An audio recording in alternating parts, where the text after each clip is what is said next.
Guys, what is going on? So, a little bit of a topic here I want to talk about today is this 4runner. So, last great Toyota vehicle, in my opinion, at least for the off-road worthy SUVs and pickup trucks.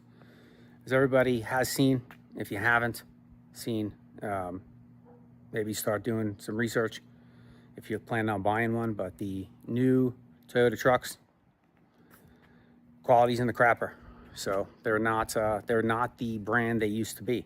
So we have here this 2022 Toyota 4runner replaced. That was the 5th gen 4runner, replaced by the new 6th gen, and the new 6th gen riddled with problems, same as the new Tacomas and the new Tundras.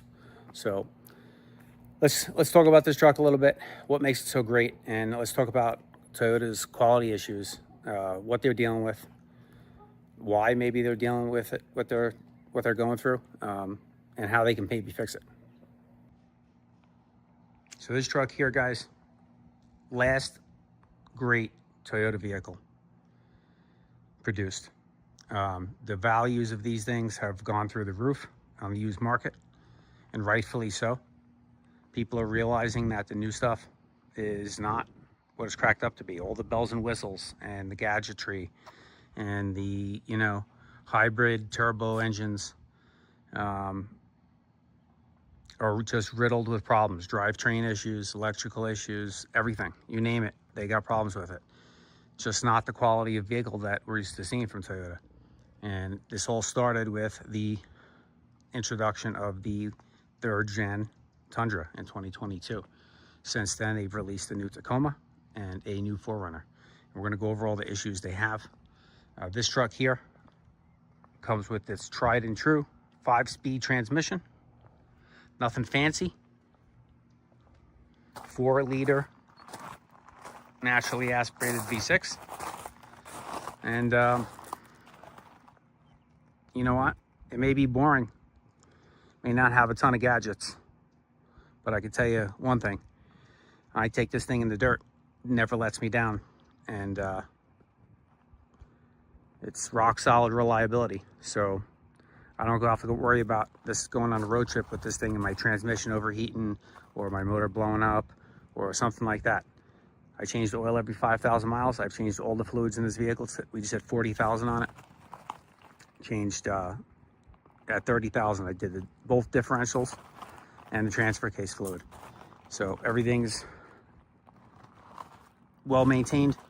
I have full confidence this vehicle will last me several 100,000 miles if I want to keep it that long. And we have no intention of getting rid of it. We just put new BF Goodrich KO2 tires on it. Tires are awesome. Truck drives really nice with them compared to the stock tires that came on it. And now this truck, this old girl ain't going nowhere, because the truth of the matter is nothing you buy nowadays is going to be as reliable as this truck. So, I mean, technically, my wife can drive this thing for the next 7 years. My son's ready to drive, maybe, and pass it along to him, and he can drive it for 10 years until he starts a family. I mean, that's how these trucks were built then. New ones, not so much. So let's turn the camera around. Let's talk about why the quality has gone down the tubes, what the issues are. If you guys aren't familiar, we'll go over a couple of the big issues that happen with some of the drivetrains and all the vehicles, the Tundra, the Tacoma. I've been reading and seeing some shocking information, and I'm really, quite honestly, disappointed in Toyota. And this is where this is coming from.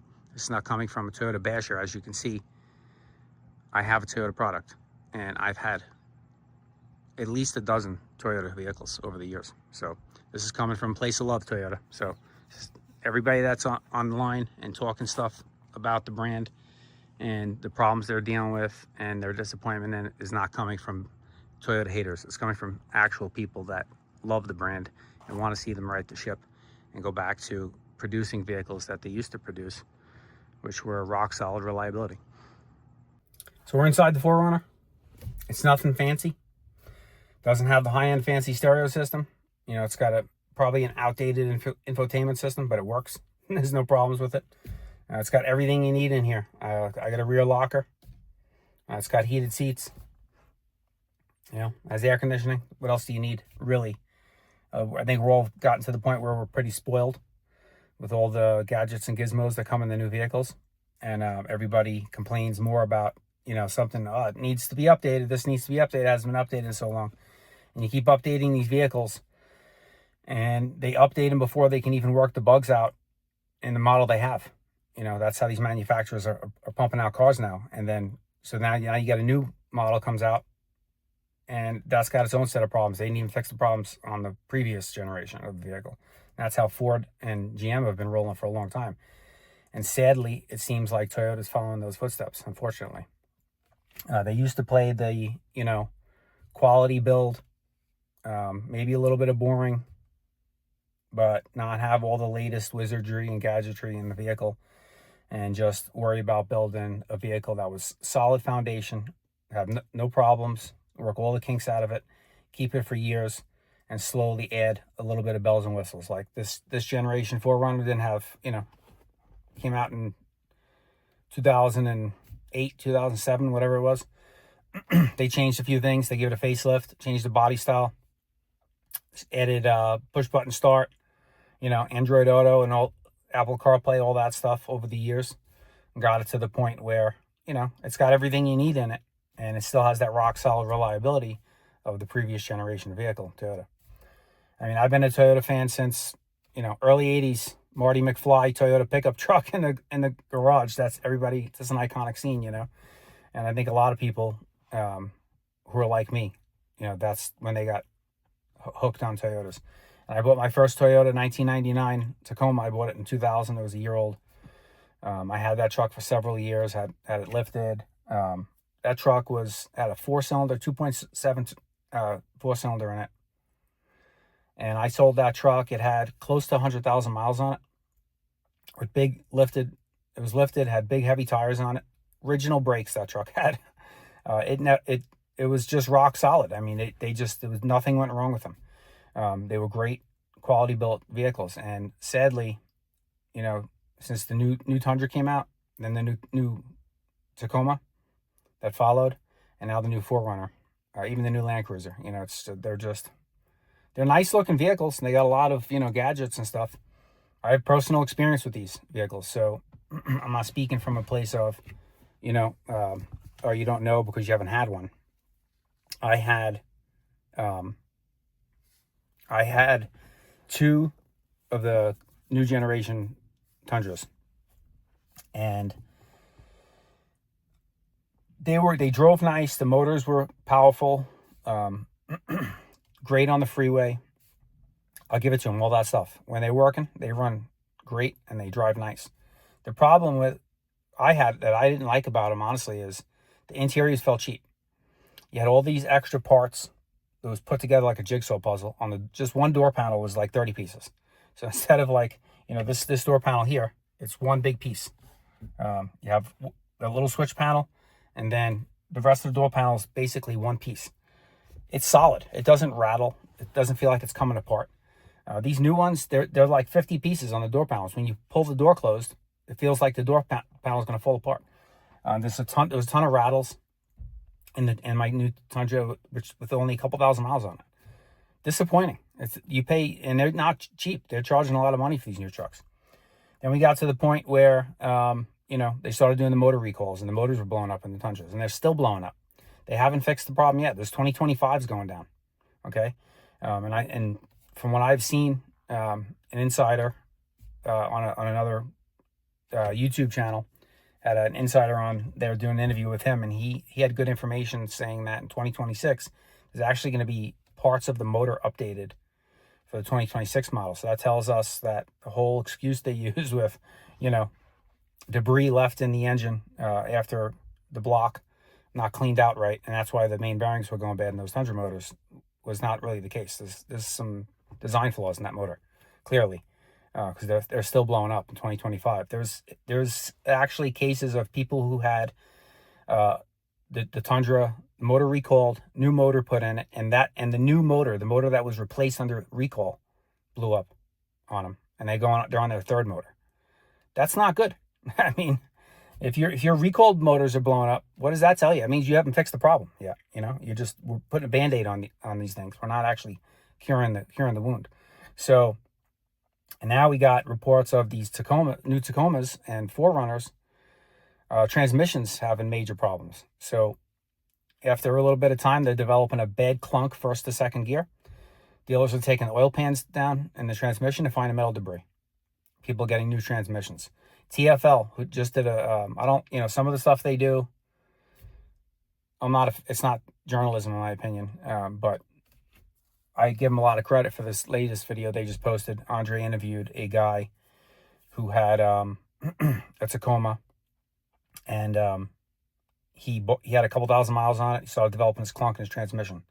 They found a bunch of metal shavings in the transmission pan. They gave Toyota warranted it, got him a new transmission and a new hybrid. He had the hybrid motor, the iForce Max motor. So it needed a module for the hybrid system too. Under warranty, they covered this. $36,000 in repairs. It was like 20 grand for the transmission. Can you imagine being out of warranty and that transmission goes? $20,000 for a training? It's out of control. What are these things made out of? Obviously nothing good, and they're selling it for that much. They're blowing up. So he gets a new transmission, goes doing some four-wheeling, not even on hard trails, like 2 rated trails, 2 out of 10. In 4 high, cruising around dirt roads practically. And his transmission's overheating. Brings it to the dealer. Dealer can't replicate it, of course, because you're driving it on the road in 2-wheel drive. He begged and pleaded for the Toyota engineer to go with him on a, so he can replicate the issue. They refused. They refused to replicate it, go with him. He called Toyota corporate, the guy. Toyota corporate basically told him to go pound sand. They're not fixing his truck. So, fortunately for him, his dealer worked out something with him where they took the truck in on trade, got him another one. He's had that one for only 500 miles, and it's already developing the first to second gear clunk that he had in his previous one. That started the whole problem for him. So this guy's on 2 trucks and 3 transmissions. I mean, it's not good. It's just not good. On the forums, on the 6th gen 4Runner pages, they're talking about there's a company out that's looking to cure the problem that Toyota is obviously failing to cure. They're going to look into possibly adding a transmission cooler to these vehicles, making a transmission cooler kit or something like that, and coupled with maybe some reprogramming of the ECUs to get these things to not overheat and to last. So, I mean, it's a major problem. Toyota's reputation for rock solid reliability is really teetering on falling apart at this point, and the saddest part is they're not looking to be upfront about it and come clean. The best thing Toyota can do, if you guys are listening, which I'm sure you're not listening to this small YouTube channel, but if you guys are, I think the best thing you can do for everybody, for your reputation, and to make people that actually want to still buy your products and enjoy driving Toyotas, best thing you guys can do is come clean and be like, hey, look, fess up.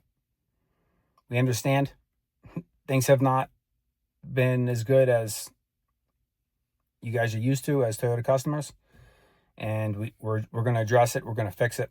We're going to make it right. That's the best thing they can do. But instead, they're sweeping the complaints under the rug. They're pretending they're not happening, telling people they're not fixing their cars. That's the saddest part, I think, is the customer service. It's not just that the cars are failing and the parts are failing. It's that their customer service and the way they're handling it, going about it, is piss poor as well. And that's the sad part of it. So if you're a Toyota fan, I've had, again, I had a 99 Tacoma. That was my first truck. I had 2 FJ Cruisers. I had 1, 2, 3 second-gen Tundras, including a 2021 TRD Pro, which that's my one that got away. That's the one I should have kept, honestly. I kick myself all the time. And I ended up in the newer Tundras and regretted it. And then, so that truck was great, and I should have kept that one. But even then, in the second-gen Tundras, Toyota was starting to pinch pennies and cut corners. they took the transmission cooler out of the second gen Tundra with the excuse that, well, they did some further testing, and upon further testing, they realized they never really needed the transmission cooler. It was just there for no reason. When meanwhile, after they did that, people were running hot trannies. They were running at 225 degrees, 230 degrees. That's too hot to run your transmission constantly at all the time. With the transmission coolers in there, they were running, you know, high 190s, 180s. Pull a big hill, get up to like maybe 210, drop right back down to, you know, below 200. So what people are doing with those late model second gens is they were adding a transmission cooler back in. Now you got these third gens with motors blowing up, so and they're rattle traps, and they're expensive. Tacoma's blowing up transmissions, you know. So I had those. I had the two newer Tundras. I had besides that 99 Tacoma, I had an 08. I had a 2015. A 2014, and then I had a 2017, 2018. I've had a lot of Toyota vehicles. We have this 4Runner here. So I've been a fan of Toyota. I've always told family, friends, buy Toyota. They're great. Last forever. My son's got a Toyota Corolla. We got him. He's still got it. He's had it for several years. And he's hard on his stuff. So, and he just changes the oil regularly. But, you know, and knock on wood, that vehicle will last him too. And it's been good so far. He's got 70,000 miles on it. So, you know, we're a Toyota family per se. But the new stuff is disappointing. And in Toyota, if you're listening, I think the best thing you can do is come clean, be honest, and say, hey, we dropped the ball. We're going to fix it. We're going to make it right. We're going to get back to the ways of old, of rock-solid reliability you guys are used to. But unfortunately, to this point, they are not doing that. They're not helping. The customer service is terrible. When you call corporate, you know, stuff's failing left and right, and it's disappointing. So what I'm sitting in here is 2022 4Runner, last of a dying breed, last of a dead breed, honestly. They don't make them no more, as you know. So if you got one, if you got a third gen Tacoma, even a second gen Tacoma, a fifth gen 4Runner, and a second or a second and a half gen Tundra, I recommend, and you're thinking about, you know, upgrading, so to speak, quote unquote, upgrading to the new models, I strongly suggest don't do that. You know, you're going to regret it. You have a vehicle that's rock solid and it's going to last you a long, long time. And if that's important to you, don't get rid of the truck. If you're somebody who's going to keep things for a couple of years, maybe, but these Tundra motors are blowing up a couple thousand miles on them. You know, the new Tacoma the transmissions, they're blowing up with, you know, a couple thousand miles on them. Within a few hundred miles, some are having problems. So, you know, it's not like you can even trust driving it for a couple of years until it's out of warranty and then get rid of it. It's failing under warranty. If it's spending half its life at the dealer, what good is it, right? So it's a shame. I'm sad about it. And I think a lot of people are. A lot of the people that have been critical of Toyota on YouTube and on the internet, I think comes from a place of being Toyota fans themselves. I know there's a lot of guys that are that way, myself included, and I've been pretty critical as of late of the new stuff, and it's disappointing to say because, like I said, I've always loved Toyotas, but unfortunately, it's the day and age we're in. We're chasing, you know, fuel mileage and gadgetry and EPA regulations, and quality is suffering. So you guys need to get back to the old ways of building rock solid reliability, and then maybe I'll consider buying another Toyota one day. But until that day comes, this is the last new Toyota I'll ever own, I'm afraid. And it's sad to say because I do like the product I have up until this point. But that's it, guys. A little bit of a rant, I know, but a little bit of a history lesson as well, maybe, for some of you. And this is it, man. This is the last great Toyota vehicle. So, guys, if you liked the video, and check out some of the other stuff we got on the channel. And I appreciate you watching. Smash that thumbs up button, subscribe to the channel if you haven't. This is Joe with Odyssey Off-Road, and I'm going to go out in this beautiful 5th Gen 4Runner and run some errands in the rock-solid reliability with no fears of failing. So, till the next one, guys.